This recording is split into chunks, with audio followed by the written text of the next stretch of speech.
Good evening, and welcome to another talk. I said another talk. Look, I'm already ready to talk. And welcome to another episode of Real Talk with Marcus McCoy. Of course, I'm your host, Marcus McCoy, and today we are joined by my brother, Erick Hernandez, and we're going to be talking about his journey of having cancer and the things he's going through and what he wants to express with the people out there listening. Without further ado, I would like to introduce my brother, Erick Hernandez. He's a father, a U.S. Army veteran, and so much more. Welcome to the show, good brother. On, man. Yeah, bro. Yeah. Tell the people a little bit about yourself. I'm more kind than my bro already said. I'm a father, veteran. Basically, I'm just all around family guy and positive person. Right now, I'm just going through a journey that God chose me to go through for a reason. So I'm just taking my licks, I guess, rolling with it, I guess. Right. Definitely glad to have you here. Always. Before we tap into that part of the conversation, I would like for him to tell you all how we met each other. All right. So, crazy story. So, well, not really crazy, but I guess randomly out the blue. Because I'm normally not like this, but so one night it was like 2012. We said 2012. Yeah. 2012. Yeah, forever ago. In our wild days, I was out at the club downtown one night in El Paso. What was it? Black It Pearl. was Black Pearl. Yeah, it was Black Pearl. They don't even exist no more. Nah, if y'all know about Black Pearl, you know about Black Pearl. We was at Black Pearl, and usually when I used to go out, man, I go out, with the whole crew, everybody. This particular night, I decided to roll solo, and he was there solo too, and DJ started dropping all these crazy songs. I was like, yo, I can't be in here by myself with these crazy songs dropping. I was like, I need someone in my corner or something pops off. So I saw Mac over here, and I was like, he had this red Coca-Cola hat. For y'all that know me, I love the color red. It's my color. And that's just, I don't know, it was just dope. It was different. It's something that I would rock. I was like, oh, you know what? I like your hat, bro. Like, it's a fire hat. He's like, hey, you appreciate it, man. After that, it was a wrap. Went from that to kicking it on the weekly at clubs. So like, hey man, let's go, barbecues, different events. And the next thing you know, he's like, man, you like cars, I like cars. Decided to get in the car scene, start a car club up, and from there it was a wrap, man. Ever since been family. Yeah, man, definitely we've been rocking. Look, so backstory about this whole club thing, right? So I just want to say, hey, just don't think because I'm still older, man, I ain't got no moves, you know what I'm saying? Because I was in there, you know what I'm saying? Hey, look, we're doing things our knees can't handle right now. We're gonna use I'm gonna use a younger person's word. We were turned, as they say.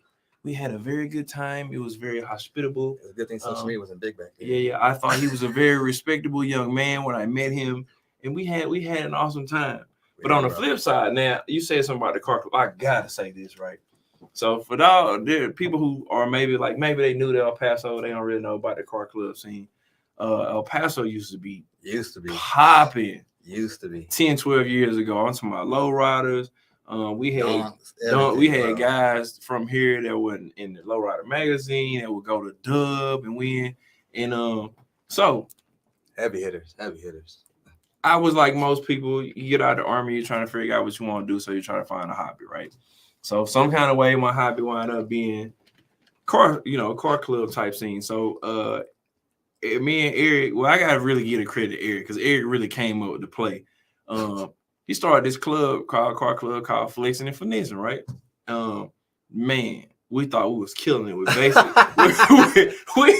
with basic rims, basic paint jobs. We're like, oh, we killing the game. Speakers in the grill. Yeah. You know what I'm saying? We got the fog horns. We thought we was killing it, right? But it was, as you grow older, you learn different stuff. But we actually, as we continue on the journey, we started actually having Lambo doors and tilt hoods and custom interior. We were really Oh, look at that. Look, he said, my boy, I see you feel. He said, my boy, Ratchet. What up, bro?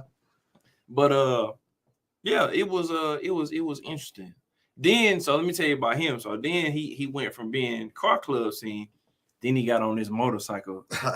Motorcycle crazy. Yeah, you want to tell him about the motorcycle part, or you want me to tell him what happened to you? Because I'm just gonna air out all your stuff. Go ahead. Tell him. I'm transparent. Tell him. Yeah, like Mac was saying, we were heavy in the car scene, and eventually, man, that car thing, it got expensive. It was money that I didn't need to spend no more. I had a son, so I was like, the other things took priority. So just stepped away from it slowly. And then when I did, I had like a big gap. I had nothing really to do, like to fill that void. And I was like, you know what? I always wanted to learn how to ride a bike. And I remember I was still in the military. I had deployed, and I promised myself when I came back, I was gonna learn how to ride a bike and buy one. And that's what I did. And the first time I ever got on a bike, it was a wrap. Like, I never had a feeling outside of seeing my son being born. I never had a feeling like that before in my life. Like, man, I don't know. Like, I don't know how many times I went through something hard in life, and like, if I couldn't talk to someone about it or deal with it, my way, I would get on my bike, bro. Throw the key in ignition, throw my leg over the bike, rip the throttle, and I'll be good.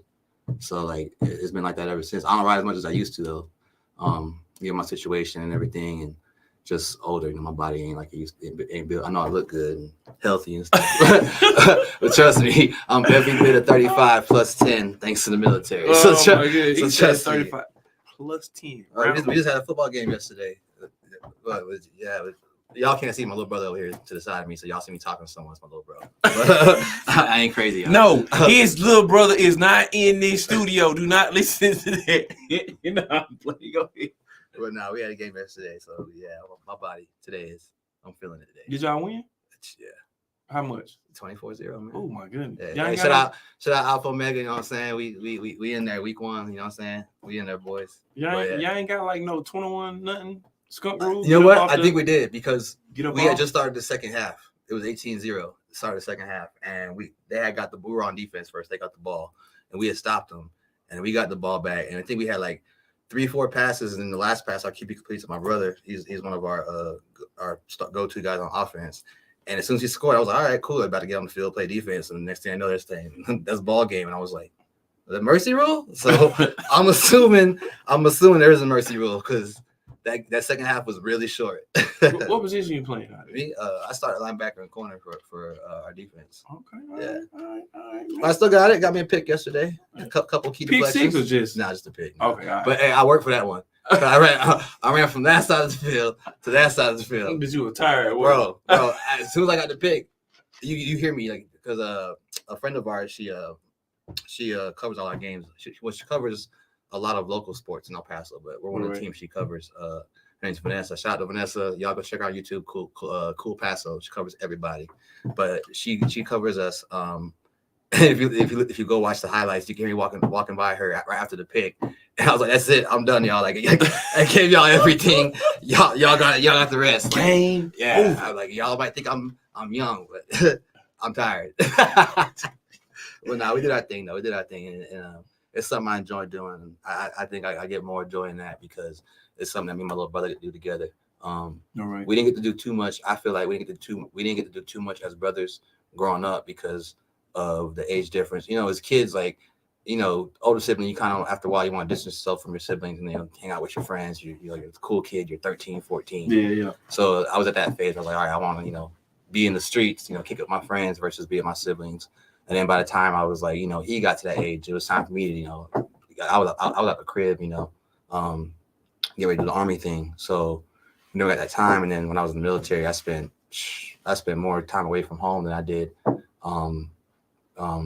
anywhere else. And then I had I don't know how many deployments, so that took away from it. So we never really like kick it like we should. And then when I got out, my diagnosis, and then especially I found out my diagnosis. Man, me and him just been rocking together since. Like we went to Miami last July. Like one day I was looking on Instagram and I saw Rolling Loud posts, Rolling Loud the music festival. Mm-hmm. And there's a bunch of artists that we like. And I was like, oh man, Kendrick Lamar's going to be there. Like, that's one of our favorite rappers like this. And it's not often you get to see like one of your idols in person sort of, mm-hmm. Man. we were like, whatever we got to do to make it happen, we're gonna go. So we turned it into a whole week and a half trip, me, him, and a couple of our friends, and it was dope. It was dope. It was expensive. Miami's expensive. Oh man, look, who you telling? I went there in 2018 and I stayed on South Beach. They are so we were at taxing. Yeah. We I think we dropped $100 on a haircut out there. Oh. Yeah, that was without the tip. What came with the haircut? The haircut. What about no hors d'oeuvres? No cheese spread. No cheese spread. No Instagram model. Nah, bro. It was and the barber waiting for the tip too. Like, so for y'all people, for if you go out there to Miami, if you go to Miami, y'all better set some. Hey, plan that thing a year out. Do not spend no $100. Listen to me. Get your haircut before you go. Well, the thing is, not to put no one out there, but the haircut wasn't for us. We was straight. We already knew. We had one of the things we did when we were out there, we went to the what's his name? Versace Mansion, to the restaurant for dinner one night. It was our last night there before we left. That was our plan. Like we were going to go there. So we knew we were going there for sure outside of Rolling Loud. So before we left El Paso, we had went and bought outfits. I mean, you couldn't tell. Gucci Mane himself would have been proud of us. Y'all thought y'all was Migos. No, we didn't think. We knew we was them boys that night. We knew we was them boys that night. When we be talking about we them boys, we was them boys he was talking about. We them boys. We came out there, man. We came out there dressed, bro. You couldn't tell us nothing. All we missing was the Lambos. With the Lambos, it's been over. Game over. That's a big miss, though. Game over. Yeah. But so we knew we were going to this event. Like, so we knew, we got everything prepared. The haircut, you know how we do when we go out of town. The haircut, the beard, all that stuff. So we was ready, man. We was ready. One of our homies we took, kind of last minute prepared. Went to South Beach, got a haircut. Now the kind of friend I am. I ain't finna be outside. Homie, if you watching, they talking about you. If you, I don't know who homie is. They talk, but look, you homie, you know that right now he is talking. Hey, look, I ain't gonna have names drop you nothing like that. He hear it often because he family, so we rock with him like daily. Like, we matter of fact, after this, we finna go have lunch with him. So oh my God. So he already he know what it is. But yeah, you know how I am. I'm the type of person that I ain't finna be out looking fly. You know I'm looking fly. I take the same approach to my son. My son, if I look good, my son gonna look good. Yeah. So I don't know. We out here. It's me, my little bro, my best friend. We all got the haircuts. I'm looking like my homie. I'm like, yeah, we gotta fix this. I was like, bro, we finna roll out tomorrow. You can't go like that. Found a barbershop on South Beach. Dude was like, hey, this is how much it is. Like, bro, I got you. Like, you threw him the bread and get your haircut, whatever. It's whatever. Like, hey, let me say this. If you ain't got $100 to spend, you shouldn't be probably going South Beach. Man, that whole story. I'm just keeping it a buck, man. I'm saying, yeah. Again, friend, I am not bashing you. I'm just simply saying, this goes for anybody. I'm gonna take friend out of it, right? Friend is anonymous. I'm gonna take him out the picture. Right? That whole story is a whole other podcast, though. Like, that'd be a whole other episode, bro. Like, that story is wild. It's The Hangover. That's what y'all was on? No, that's not what we was on. He ended up in the trash can somewhere. Like. Y'all lost him in Miami for like 4 or 5 days. That's what it felt like, bro. That's what it felt like. It was the best, wildest vacation I've ever been on. I was just like, I didn't do anything wild. It wasn't even me. It was just everything I was around. I was just like, oh, this is a movie stuff. No one's gonna believe this. Look, one thing I say about Miami, my time I went, Miami is exactly like they described, bro. Miami. My little bro had went before, and he told me that. He was like, bro, it's just like the movies, like you see the music videos and the pictures and the magazines. And I was like, all right, people be saying all the time, like, I done been to some places, like I done been to Dubai, and like it didn't look and feel like how it looked in videos and pictures before I went. Not saying Dubai wasn't dope. Dubai was dope, but it just didn't have that same effect as it did when the first time I saw it on the video or on the picture. But Miami, when seeing it in movies and music videos and TV, and then my brother going telling me about it, and other friends who've been telling me about it and seeing videos and pictures. When I went, I felt like I was in those pictures and those videos because it looked just like it. I was like, man, this is crazy. Like, South Beach, Miami is literally what you see, like, and more. So I know previously in another comment you were talking about, you had mentioned your diagnosis, right? Mm-hmm. So tell us about your actual diagnosis. Let's see, we're in March, just started March. December, so we're in 23, 20, I always mess up the math, 21. So yeah, end of the previous year, December 2021. We actually went to celebrate my nephew's birthday. It was my nephew's birthday. And we had went to some kid place, and we had ordered pizza. And usually places like that, I'm really picky when it comes to food, so I don't really eat like the food at like places like that just because I'm picky. I know it's like the way it's prepped isn't like how I would like it. So, but I was hungry, but running around with the kids all day doing kid things. So I was hungry, so I ate me a few slices of the pizza they had there. And when I got home, I remember taking a nap and I woke up and I was in pain, like my abdomen hurt. And I'm thinking like, oh, okay, maybe I upset my stomach because I ate the pizza and like, I gotta go to the bathroom, whatever. And this is gonna sound kind of gross, but the best way I can put it, because people, often ask, which I don't mind sharing, but like the only way to describe it is to be just out with it. And I went to the bathroom and when I got up, I looked and I saw blood, a lot of blood. I didn't know what was wrong, but I know that's not normal.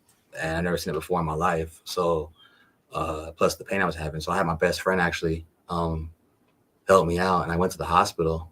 And it was like during the pandemic too. So it really sucked because I was alone through most like the beginning of it. Like I had like my family and friends there, like, they were able to like call me and text me, but like even bringing me stuff, like I remember my mom bringing me like, like socks, pajamas. I was in the hospital. I ended up being there for a week. She couldn't even come upstairs to bring it to me. I had to like drop it off downstairs to the desk, send the nurse down to go get it, sanitize it, bring it up, and then bring it into me. So it was like, it really was like horrible. But like, yeah, I went to the hospital and I was there for 7 days. I didn't get diagnosed till day 3. The first 2 days they tested me for everything. I mean, everything under the sun. They would come in and say, hey, we did this and you don't have that. We did this and we didn't find that. They got to the point where they were even asking me if I had traveled outside of the country and been in any kind of foreign waters, any kind of parasites. And I watch shows like that, like Monsters Inside Me, like that. I like shows like that. So I was like, no, I didn't know the stuff that them people be doing. So I was like, I ain't even been to waters across the border in a minute. So yeah, I know in a minute. Yeah, so I know it ain't none of that. And so I'm sitting there. All right, we're gonna keep testing you. I'm sitting there. It was exactly the night before they told me. They told me the next morning, and I'm sitting there. I couldn't sleep. And I was like, man, the only thing they ain't testing me for is 2 things: HIV and cancer. And I was like, I know it ain't HIV because I ain't been with nobody in a while. So I was like, there'll be one other thing. And they came back next morning, and like 3 doctors walked in, and I knew something was up. And you see 3 doctors, I was like, all right, usually one of y'all just come in, 3 of y'all. And I sat there and like, hey, so we found out what's wrong, and I already knew what it was. So I was like, hey, just tell me what stage am I at and what I got to do to treat it. I was already in the mindset to go to war with this thing, even before they told me what I had. And they looked at me and they said, well, you have colon cancer. I was like, all right. I was like, how bad is it? Where am I at? Like, can I still fight it? Or I don't have an option. So you're stage 4. And if you know anything about cancer, it's stage 1 through 4. And then terminal is nothing they can really do for you. It's like, between you, God, and whatever miracles doctors can work. But you're stage 4. I was all right. I was like, it's gonna be a really hard fight because it's not like 1, 2, or 3, but I'm still able to fight. So the doc's all right. Well, I'm willing to do chemo, so let's go to war, whatever it is. And they left. And when they left to go have a meeting and come up with a plan, I was there with myself for a little bit and had time to think. And I think I went through like every emotion in like a matter of like 30 minutes. Like I don't know if you've ever seen Straight Outta Compton. Mm-hmm. I remember the part where Eazy-E was in the hospital and told him he had HIV, and the way he just like spazzed out. I did that. Like I was mad. I cried. I did everything you think of. But the end of it, the last thing I felt was positivity, and it was weird. That was the last feeling I felt. That was the last emotion I went through, and I took that as a sign to take this thing and make it into a positive. And then that became my mission. Like outside of beating this thing, obviously, making this into a positive thing to motivate others around me. That's what I took from it, and that's the mindset I've had since day one. Was even when there's days where I'm just like, yo, like I can't do this no more. Or I need to like take a break or whatever. Like I don't, because like I know if I do, like I let others down around me. And at the end of the day, them same individuals keep me going. So yeah. So it's all right. Like it sucks, but like I've seen more good out of it than bad. Like the bad is like physical things, like through chemo my hair fell out. I have my aches and pains from my medicine, my treatments, So tell us about the treatments. Like, what type of treatments you've been? Oh man, I've been having. When I first started, I was on. They had so when I was in the hospital before I got released, they did a little surgery and they put what's called a port in my chest, and looks like a Tide Pod with a USB. Hold on. They got my boy walking around with a tie. When I saw it, so before they did the surgery, man, the doctor showed me what they were gonna put in me. And I looked at that thing and I was like, it looked like a Tide Pod. Like, is it the top level or is it the kind you get from Dollar Tree? Nah, bro, this is the Louis Vuitton Tide Pod. Okay, all right. I need to know. I need to know. Even got the I need to know. I got to make sure you got the best. Got the alligator skin with the chrome naked lady on it. but nah. So that's what it looks like. It's so it's actually kind of see it. Well, I'll show you. So that's it right there. Yeah. And then it runs this to my artery, this line that it has attached to it, and it's pretty much all I do is I go in there every 2 weeks. So I got to go there. Today's Monday. I actually got to go this Wednesday. I go there Wednesday like 8 a.m. And I sit there for about. It just depends. Say I average about 5 hours, 6 hours. They take an IV and they hook it into this little Tide Pod looking thing, my little homie, and then they just let the IV go through. But I'm on like 5 or 6 different medicines, which is why it takes so long for me to be in there too. Because some of the medicines are like 30 minutes and they're already dispensed. One of them is 2.5 hours by itself. So, but the major ones are I can't remember all the names, are crazy names, but the heavy ones I'm on are Zolota, Irinotecan,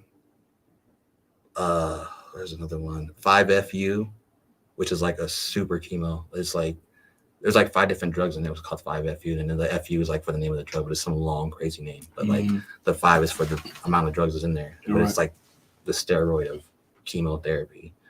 But yeah, that one, and that's those are the big 3 or 4 ones that I'm on, and they're tough. I definitely feel the effects of it. I like the day of treatment and then the day after, a few days after, I'm sluggish. I don't have the same energy.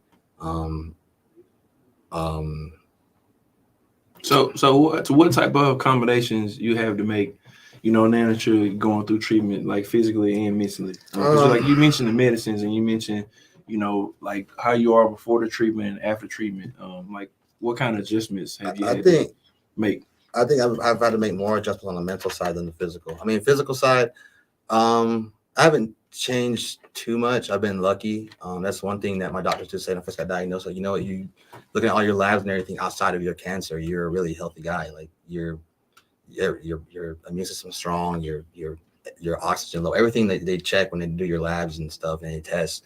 They're like, it's really strong. Like, you're really healthy for your age, really, believe it or not. Like, I always say I'm out of shape because I'm always breathing, sucking for wind. But when I do anything active, but according to doctors and medical stuff, I'm really healthy.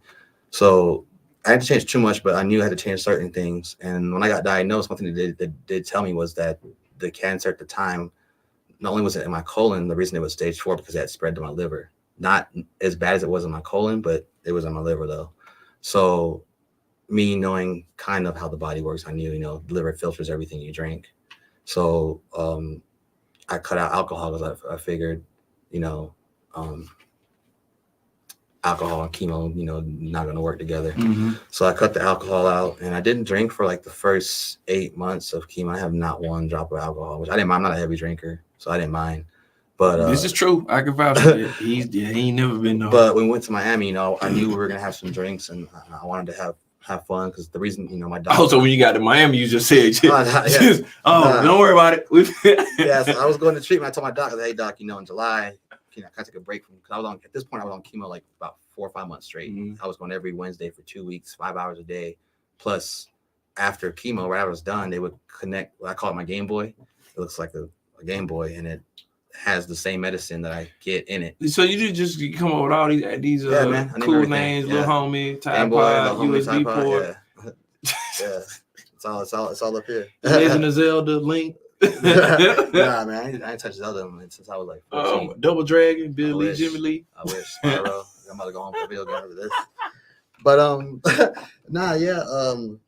so I go through my chemo days, and then as soon as I'm done, I hook up to the Game Boy, and it's the same thing, just the portable, pretty much chemo medicine. And I carry that with me I get it Wednesday, so no treatment. It carried me till Friday afternoon. I go back, disconnected from me, and I'm free for 2 weeks.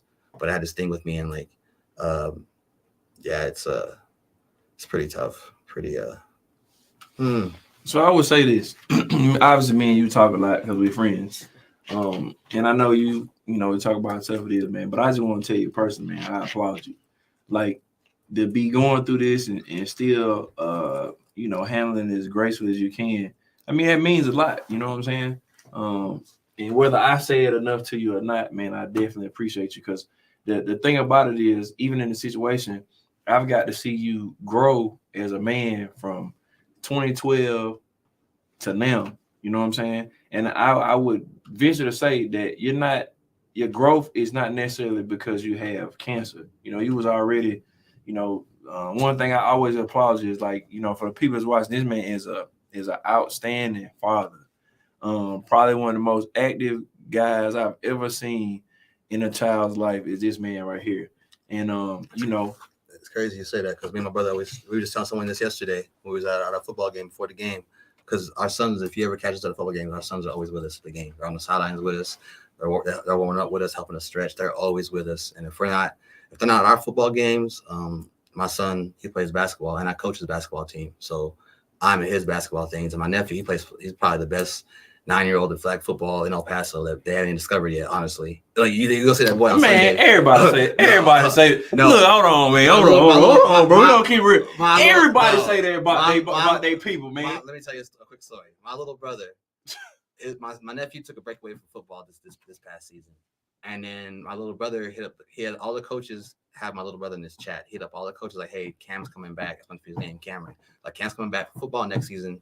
I need a team for him. Everybody instantly dominate.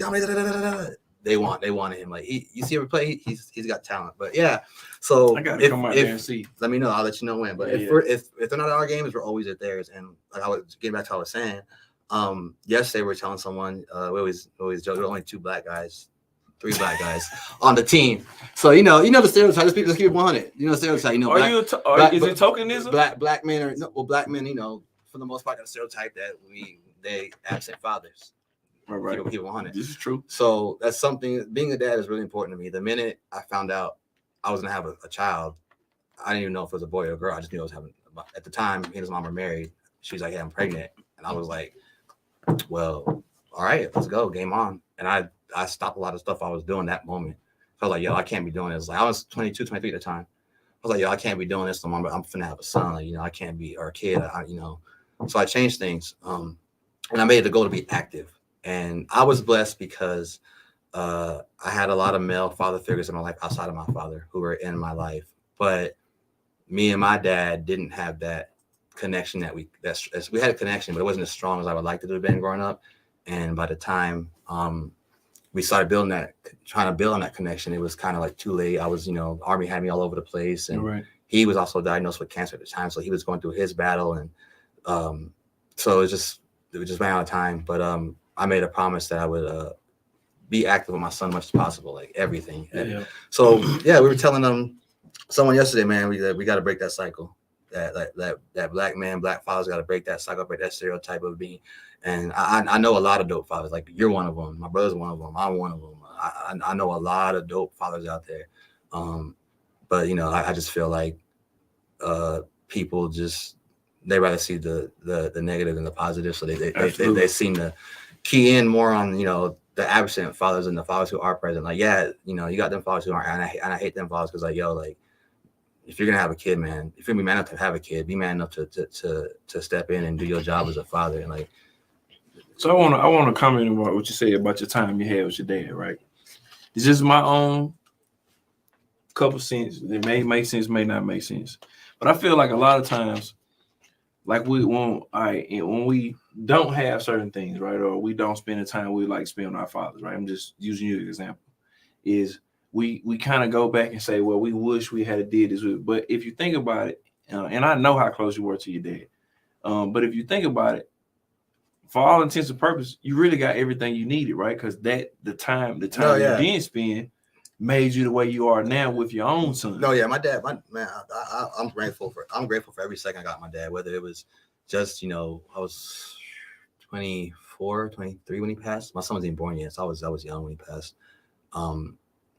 Whether it was 20 years I got my dad or 80 years, I was thankful for whatever time I got with him. I just wish that the only thing I wouldn't say it was a regret. It's just more of something I wish we were able to do. Right. Just, have that strong, because I knew what I saw. Like, we didn't really say like, okay, sit down and say, hey, you know what? We got to make our connection stronger. We got to make our bond stronger. It's just something like we just both felt like we knew what the target was. And we just like, all right, let's make this happen. We were trying, but it's just like life, unfortunately, takes over sometimes. And like I said, the military had me everywhere, man, from here to Iraq at the time and all over the world. And my dad was in and out the hospital, dealing with what he was going through. So it was just, we didn't get the chance to like we wanted to. But I'm thankful for everything, man. And it's cool because the things I didn't get to do with my dad or experience, my little brother did. Because he was, like I said earlier, he was a few years behind me. So he was at that stage where he was still living at home with my mom and my dad because he was still in high school. And my dad, man, if y'all knew my dad was the coolest person. You would have thought he was dorky or nerdy, but my dad was so cool, man. My dad, he was like, remember Kane from what was that, Men's Society? When he had that 5.0, thought he was the man, the gold rings and everything. I can't remember. Bro, my dad thought he was the man, bro. Pulled up with the Daytons, the 5.0. Not the Daytons. Bro, he's, and my brother always told me stories, man. Like, yeah, I remember your dad, we did this, Like, he was telling me one story the other day where he was, my dad used to pick him from school and be like, hey, my dad had this mean Mustang Shelby, or the Roush, mean, bro. This thing had a kill switch on it. That's how mean it was. I never seen a street legal car with a kill switch. It had a kill switch under the steering column. And Pop wasn't out here street racing, was he? Nah. Let me tell you a story. My dad got caught doing a burnout with my brother. He's telling the story this time. He got caught doing a burnout or donuts or something like that. My dad was in his 40s. Grown veteran, retired, over here doing burnouts with my teenager brother in the car, and the cop stopped him. And he's like, sir, he saw how old my dad was. He put the window down. He's like, really, sir? Like, you're a grown man. What are you doing? Like, and my dad is laughing like, you can't do donuts? Like, that's the kind of person my dad was. Like, and like hearing the stories that, my brother got to experience, the things he got to experience with my dad growing up, it makes me feel good. Like, right. I was like, you know what? I didn't get to experience that, but at least I knew my dad got to experience that. Because, right. Like, I get to experience that now with my son. So I get to feel that. But like, at least my dad got to feel it with somebody. He didn't get to do that with me. Like, he didn't get to tell me, hey, son, let's get in the car and go do donuts. Like, he got to do it with someone at least, though. Yeah. But my dad, one thing about him was, I took from him, I took a lot from him, but one thing I took from him that I took into this battle with cancer was, no matter what my dad was going through, man, he always lived life. He always lived, like, he did not let anything stop him. My dad, you would walk into the house some days and he'd be just like we are now, alive, active, doing his thing. And you walk in the next day and he'd be in the bed. You would think he wouldn't last another hour. You would, honestly, but you wouldn't know it though, because he lived his life, man, every second. And that's one thing I took from me. Like, that's why there's so many things I used to stress over and get mad over. And once I got sick and going through everything I've been through since it, I'd be like, you know what? I tell my son this too, because he has issues with friends or whatever the case may be, even other people that I'm around, friends, family. Just focus on what you can directly affect, what you could directly control. If you can't directly change it, don't even focus on it. It drains the energy that you could be putting towards something else positive. Right. Like, if you're struggling because it's a bill issue, if you can't control it, man, all right, cry over it, get mad over it for an hour. After that, like, you know what, figure out a quick plan, deal with it, and just ride it out. It out, because you can't control it. You can't control it.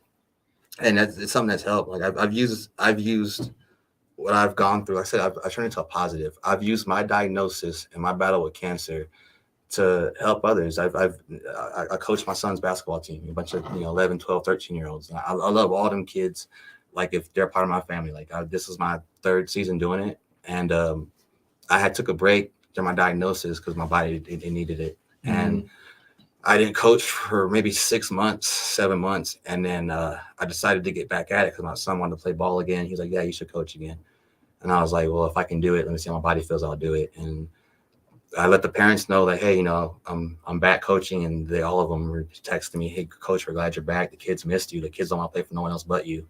And that meant a lot to me. So, my guys. Let me do something real fast. Hey, look, for y'all people that's watching, we're gonna do something a little different.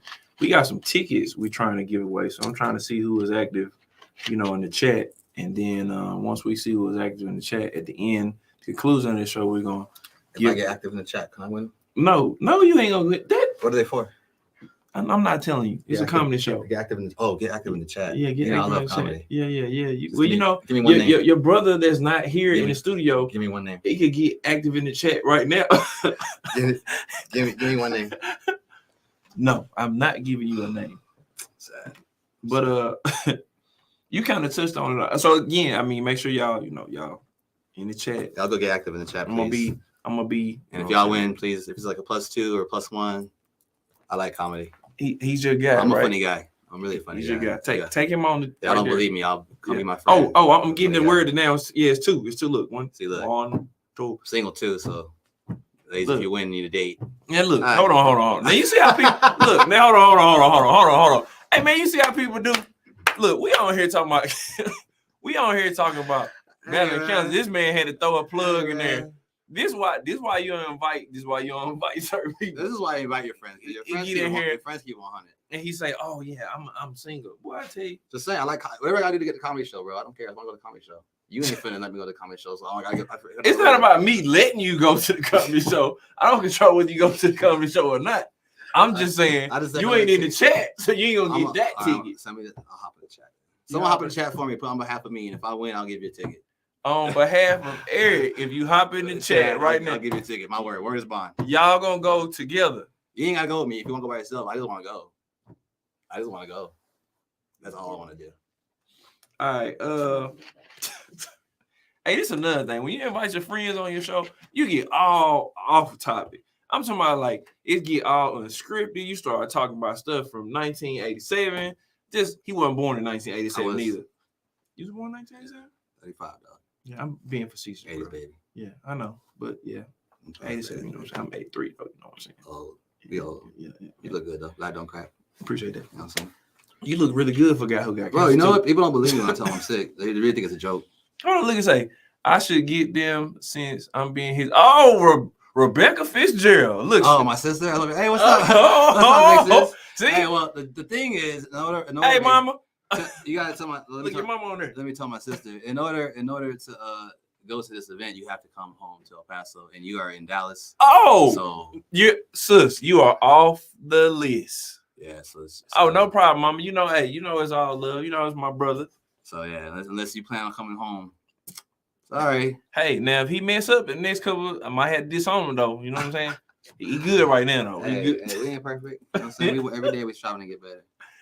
Oh, so look, I also want to turn the page on a little bit, talk about this particular part of it.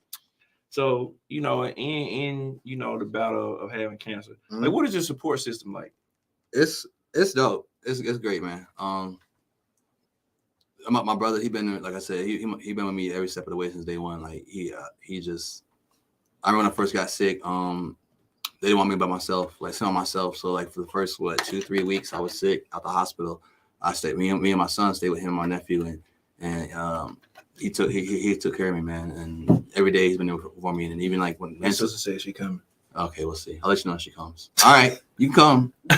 I got extra room for you too, so there's no excuse. You know this already. Look, read that real fast with me. Mommy said we're trying to do a fundraiser. Okay. Mama, do you got the information? If you can you put it in the chat? And I'm sure she will. Well, Mama finna make a GoFundMe right now. Like right now. I hope not. Somebody get a text like me. I don't know how to do. My mom, she ain't the most electronic savvy person. So when it comes to electronics, I'm the one usually getting the phone calls and the text. So not only is she gonna make a GoFundMe, Mama gonna get on here and the goal gonna be like 100 million. Why?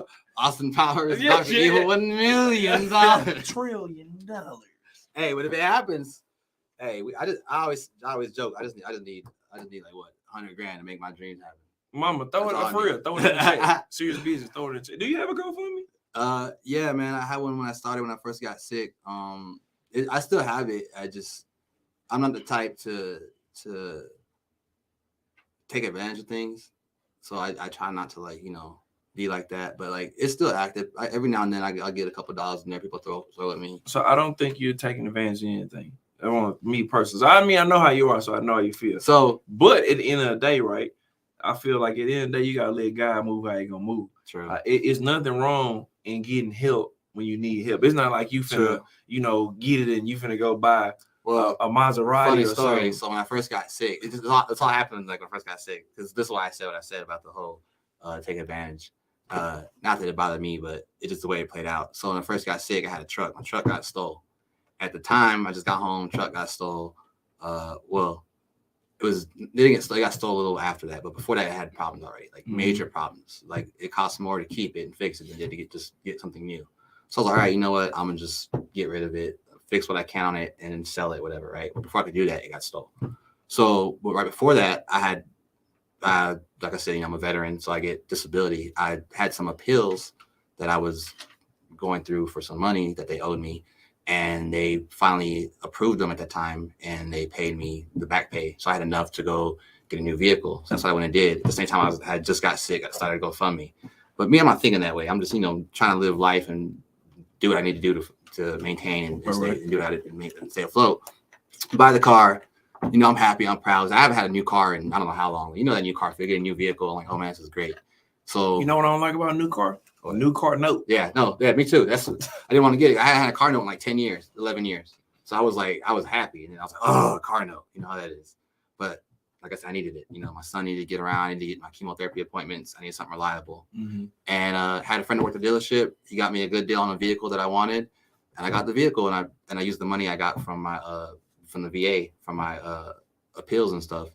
And I hadn't even touched none of that GoFundMe money. And then I, posting pictures of my new car on social media, just happy, happy. And as soon as I did it in my head, I'm like, oh, people are going to think I took that GoFundMe money and try to hustle them out of it and did this. I was like, whatever. I was like, those that know what's up, they know what's up. And the ones that want to think that, I wasn't going to sweat it. Like it is what it is. But yeah, that was the story behind that. Now another question. And this is something we talked about a bunch of different times too. The fact that you have, cancer, and I always be telling you need to share your story. Mm-hmm. Do you see the impact or feel the impact from sharing your story with others? Yeah. At first I didn't. Honestly, I was like, man, how is what I'm dealing with going to impact anyone? Like, honestly, I wasn't even thinking that way, really. Like, trying to impact nobody, kind of, sort of. Mm-hmm. Not to sound like mean or anything. I was just trying to figure out what I had to do to put my mind in the mode it needed to be in to go through this journey. But along the way, I guess by doing certain things I was doing and carrying myself the way I was carrying myself through this, because I'm very transparent with this. I was posting my battle and everything on my social media. I was on my Instagram and Snapchat stories. Where can they follow you at? I'll give y'all that in a second. We're done with this. I'll give y'all that information if y'all want to, for real talk.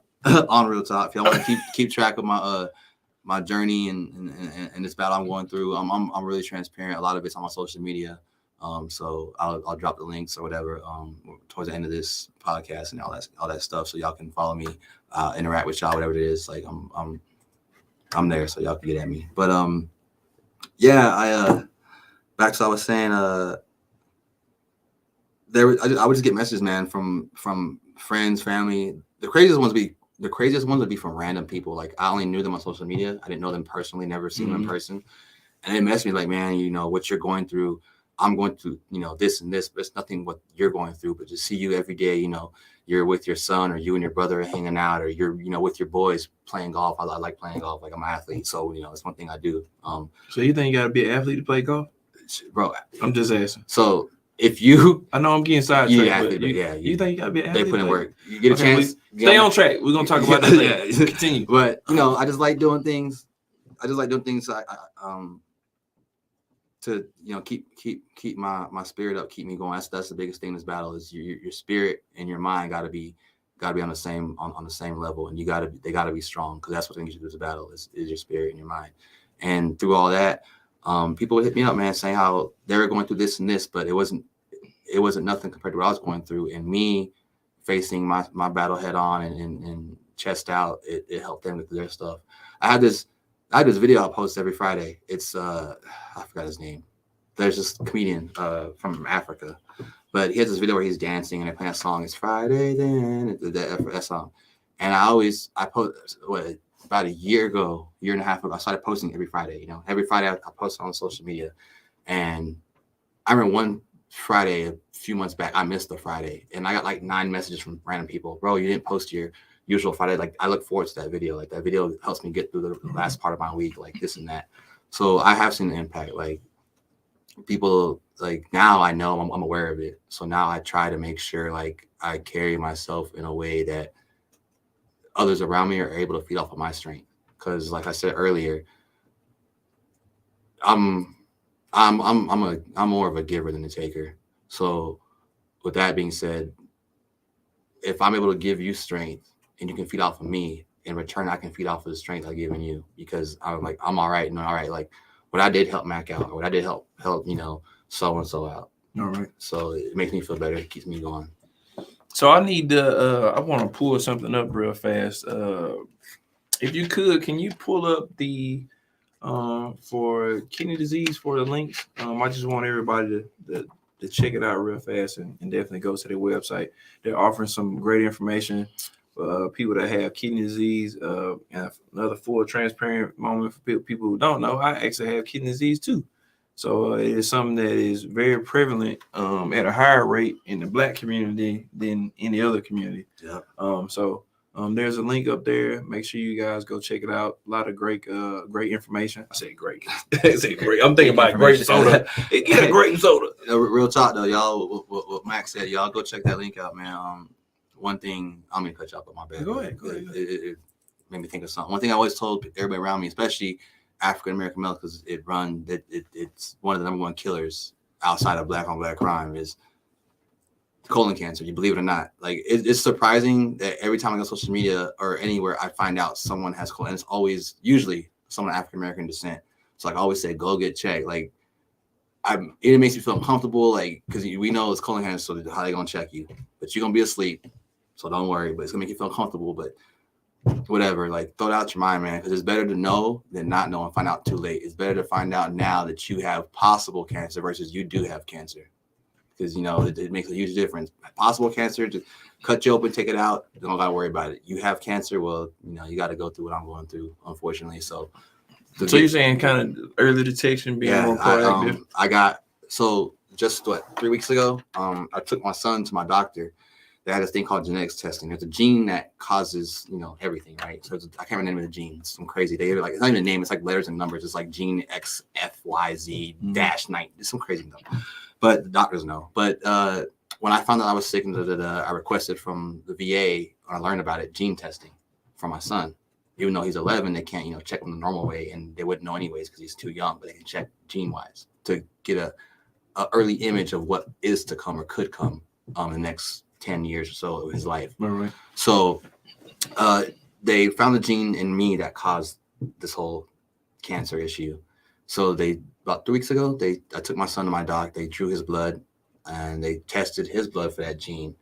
And they should have the results back in maybe another week or two. But the results, if he's positive for that gene, it's a 50-50. So right now, because of me, it's a 50-50 chance he'll have that gene. Now, when the results come back, if he does have it, it's a 50-50 chance at that point that in the next 10, 15 years, given how he takes care of himself, it could turn into cancer. But since they know that once he hits, 18, 19, they can start treating him then before it turns into cancer. It's going to take a while to do that. All right. And they can treat him then, and then, maybe early 20s, do a surgery that prevent him from ever having it. It would be a life altering one. They would have to take a big part of his colon out at a young age. And he had a colostomy bag for a few weeks, whatever, But, if that's something he has to make on his own. Docs told me when he turns 18, it's his choice. And if my son wants to do that at 18, and I'm with him, and if he says, no, Dad, I don't want to, right. As much as I don't want him to, I support him. I always try to support my son. But I'm pretty sure I have no doubt my son would be the type to say yeah. But, yeah, so he's getting tested. So that way I know he's good and he ain't got to go through what I'm going through. So make sure y'all get tested, man. Doesn't matter what it is, cancer, kidney disease, heart disease, diabetes. I don't care if it's asthma, man. Just health is important. You only got. I don't care what it is. You got turf toe. You got one body. You got one body, one life. Hey, turf toe. Deion lost his toe to turf toe. So I'm just saying, you got one. Appreciate one the love, body, Tay. You got one body, one life, man. And really, what's true they say, man, it's your temple. You gotta. I know I'm sitting here it's not water. Yeah, I think you got ADHD on top of having. I deserve it. Yeah, I think you got a little ADHD. You're a little fidgety. You want me to get you a fidget spinner? Nah, I'm always thinking, man. I'm always thinking. My mind's always thinking. I'm always on go mode. Always on. I'm a thinker. So I definitely want to, man, thank you for coming on, man. It was a real discussion, man. But before we get out of here, is there anything you want to leave the listeners with before? Look, Mama gassing us up. Was it good, Mama? Thank you. It's because we're on here. Yeah, it's because it's your son. Look, it's because you're your son. Appreciate it, Mom. Love you. Appreciate it, for real. Love you, Mom. Now, what you want to tell the listeners? Man, I was want to tell y'all, man, honestly, just live life, enjoy life, appreciate what you have, whether it's a lot or a little, no matter what, material or not, just appreciate it, man. This thing could be gone in the blink of an eye.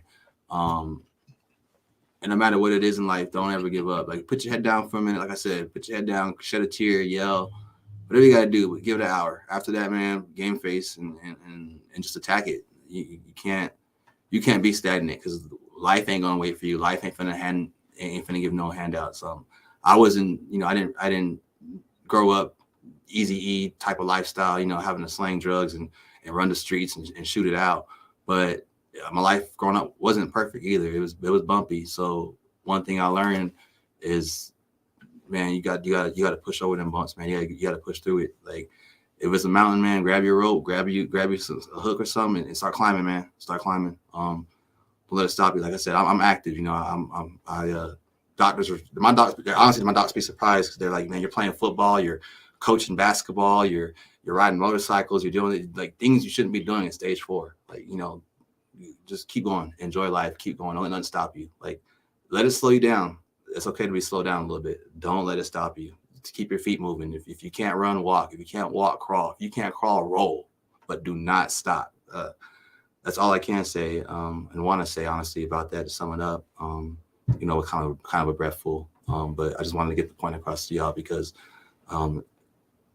every day I lost one of my closest friends a few years ago to suicide, and it hit hard because literally an hour before he did it, we were on the phone, and he sounded fine and everything. I didn't catch no red flags that it was going to happen. So when I heard it, it really shook me to my core for a long time, and it still has an effect on me.